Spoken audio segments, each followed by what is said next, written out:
بہت پرانے زمانے کا ذکر ہے۔ سمندر پار ایک چھوٹے سے ملک پر ایک بادشاہ حکومت کرتا تھا۔ اس بادشاہ کا ایک 15-16 سال کی بیٹی بھی تھی جس کا نام شہزادی عنبر تھا۔ شہزادی عنبر بے حد حسین اور خوبصورت تھی۔ یہی وجہ تھی کہ بہت سارے شہزادے شہزادی عنبر سے شادی کرنے کے لیے خواہش مند تھے۔ ہر روز کسی نہ کسی ملک کے شہزادے کا رشتہ آیا کرتا تھا۔ چونکہ شہزادی عنبر بادشاہ کی اکلوتی اولاد تھی، اس لیے بادشاہ اس سے بے حد محبت کرتا تھا۔ اس کی خواہش تھی کہ شہزادی کو ایک ایسا شوہر ملے جو خوبصورت ہونے کے ساتھ ساتھ رحم دل اور بہادر بھی ہو۔ آخر بہت سوچ بچار کے بعد اس نے اپنے قاصد تمام ملکوں کے شہزادوں کے پاس پیغام لے کر بھجوا دیے کہ شہزادی عنبر سے شادی کے لیے بادشاہ ان کا امتحان لینا چاہتا ہے۔ جو شہزادہ بھی اس امتحان میں پورا اترے گا، شہزادی عنبر اس کی دلہن بنا دیا جائے گا۔ اس پیغام کو پاتے ہی بہت سارے شہزادے شہزادی عنبر کے ملک جانے کی تیاری کرنے لگے۔ ان میں سے ہر ایک شہزادی کی امید تھی کہ وہ بادشاہ کے امتحان میں ضرور کامیاب ہو جائے گا۔ بہت شہزادے اپنے اپنے ملکوں سے نکل کر بندرگاہ پر جمع ہو گئے۔ وہاں پر بادشاہ کا ایک خوبصورت جہاز کھڑا تھا۔ یہ جہاز اسی مقصد کے لیے تھا کہ جو شہزادے شہزادی عنبر سے شادی کے لیے خواہش مند ہو، اس میں بیٹھ کر بادشاہ کے پاس پہنچ جائے۔ جب شہزادے جہاز میں سوار ہو گئے تو جہاز کے بادبان کھول دیے گئے اور جہاز تیزی سے اپنی منزل کی طرف بڑھنے لگا۔ شہزادے جہاز پر ادھر ادھر گھومتے ہوئے باتیں کرنے لگے۔ وہ سب کے سب بے حد خوبصورت اور ذہین نظر آتے تھے۔ وہ باتوں کے دوران زور زور سے قہقہے بھی لگا رہے تھے اور ان کے چہروں سے پتہ چلتا تھا کہ وہ بے حد مسرور ہے۔ انہی شہزادوں میں ملک خراسان کا شہزادہ خلیل بھی تھا۔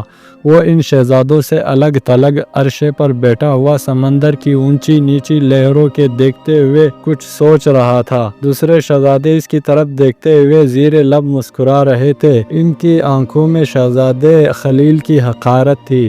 وہ اسے مغرور اور بد مزاج سمجھ رہے تھے کیونکہ وہ ان کے ساتھ گھل مل کر بیٹھنے کے بجائے احمقوں کی طرح منہ لٹکا کر ایک طرف بیٹھ گیا تھا۔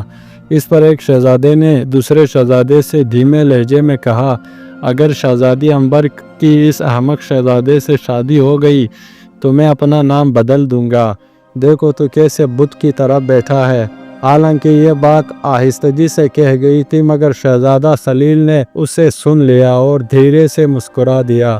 لگاتار 3 دن کی طویل سفر کے بعد جہاز عنبر شہزادی کے ملک میں پہنچ گیا۔ تمام شہزادے جہاز سے اترے اور ایک دوسرے کے ساتھ ہنسی مذاق کرتے ہوئے شاہی محل کی طرف چل دیے۔ شہزادہ خلیل ان کے پیچھے سر جھکائے چلا آ رہا تھا۔ ابھی وہ لوگ تھوڑی ہی دور گئے تھے کہ انہیں ایک امرودوں کا باغ نظر آیا۔ وہاں پر ایک بہت ہی بوڑھا شخص بیٹھا ہوا تھا۔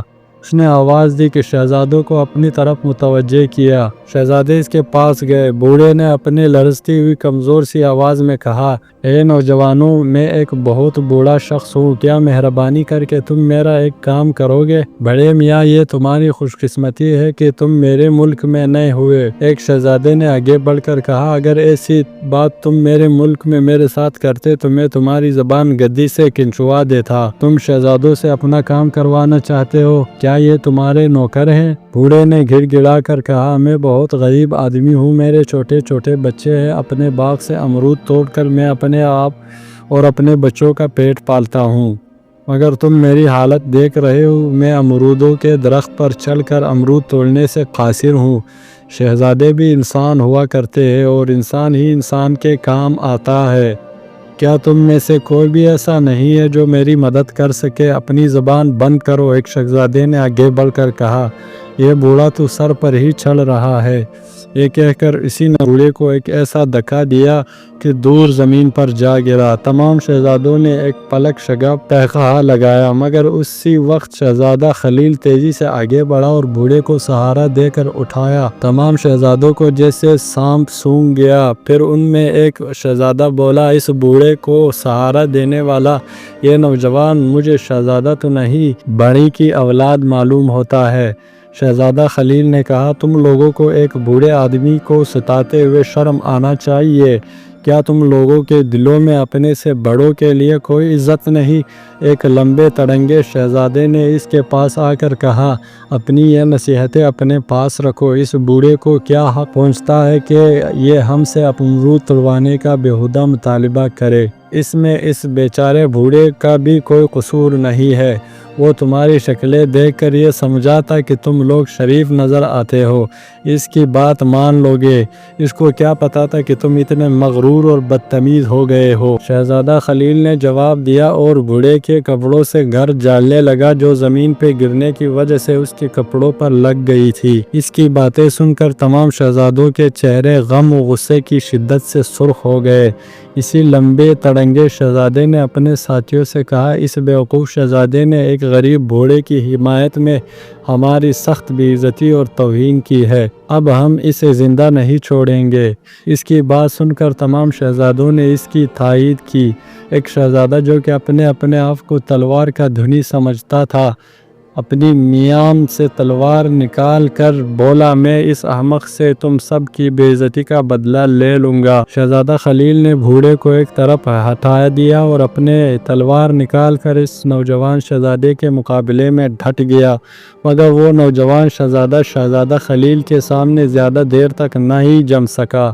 شہزادہ خلیل نے پینترے بدل کر تلوار کے ایسے ہاتھ دکھائے کہ مد مقابل جلد ہی بے بس ہو گیا۔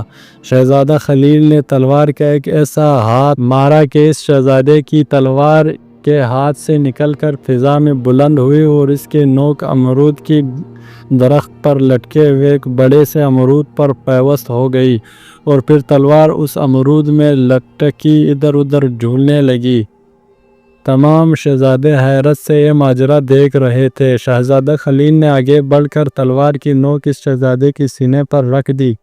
اگر وہ چاہتا تو اس کو ہلاک بھی کر سکتا تھا۔ ہارنے والا شہزادہ شرمندہ ہو کر ایک طرف کو سر جھکا کر کھڑا ہو گیا۔ اپنے ساتھی شہزادے کو شکست نے دوسرے شہزادوں کو مزید ناراض کر دیا۔ ایک شہزادہ پھر تلوار سونت کر آگے بڑھا، مگر چند ہی لمحوں بعد اسے بھی شکست کا سامنا کرنا پڑا۔ اسی طرح ایک کے بعد ایک شہزادہ خلیل نے تمام شہزادوں کو شکست دے دی۔ وہ تمام کے تمام باغ کی گھاس میں بیٹھ کر ہانپنے لگے۔ شہزادہ خلیل پھر تیلا ثابت ہوا اور اس نے تمام شہزادوں کو جلد ہی تکا مارا تھا۔ سب شہزادے اس سے سخت نفرت محسوس کرنے لگے تھے، مگر وہ اس کا کچھ بھی نہیں بگاڑ سکتے تھے۔ ان سے نمٹ کر شہزادہ خلیل امرودوں کے درخت پر چڑھ کر بوڑھے کے لیے امرود توڑنے لگا۔ جب بوڑھے کا ٹوکرا بھر گیا تو شہزادہ نیچے اتر آیا اور پھر وہ اچانک حیرت زدہ رہ گیا۔ باغ میں ایک کٹیا بنی ہوئی تھی۔ اس کٹیا کا دروازہ کھلا اور اس میں سے بادشاہ، ملکہ اور شہزادی باہر نکلے۔ تمام شہزادے گھبرا کر کھڑے ہو گئے۔ بادشاہ نے بابر کا نشانہ تپاتے ہوئے کہا، شہزادے، ہم تم سے بہت خوش ہیں۔ تم اب یہ اچھی طرح سمجھ گئے ہوگے ہم نے یہ سب چکر تم لوگوں کا امتحان لینے کے لیے چلایا تھا۔ ہمیں اپنی شہزادی کے لیے ایک رحم دل اور بہادر شوہر کی تلاش تھی۔ خدا کا شکر ہے کہ تم ہمارے معیار پر پورے اترے ہو۔ تم نہ ہی ان دوسرے شہزادوں کی طرح مغرور ہو اور نہ ان کی طرح بدتمیز ہو۔ ہم اس کٹیا میں بیٹھے سارا تماشا دیکھ رہے تھے۔ تم نے جس دلیری اور جرأت مندی سے ان تمام نکمے شہزادوں کا مقابلہ کیا تھا، اس نے ہمیں تو بہت متاثر کیا ہے۔ تمام شہزادوں نے شرمندہ ہو کر گردنیں جھکا لی۔ بادشاہ نے شہزادہ بابر کو اپنے ساتھ محل میں لے گیا۔ تمام شہزادے اپنے لیے پرسر مشار تھے، اس لیے وہ واپس اپنے ملکوں کو چلے گئے۔ ہی دنوں بعد شہزادہ خلیل اور شہزادی عنبر کی بڑی دھوم دھام سے شادی ہو گئی، اور اس طرح شہزادہ خلیل اپنی رحمدلی اور جرأت مندی کے بنا پر دنیا کے خوبصورت ترین شہزادی سے شادی کرنے میں کامیاب ہو گیا۔ دوستو، یہ کہانی کیسی لگی؟ کمنٹس میں اپنے رائے کا اظہار ضرور کیجیے گا۔ ہمارے چینل کو سبسکرائب کر دیجیے گا۔ ویڈیو دیکھنے کا بہت بہت شکریہ۔ ملتے ہیں آئندہ ویڈیو میں۔ السلام علیکم ورحمۃ اللہ وبرکاتہ۔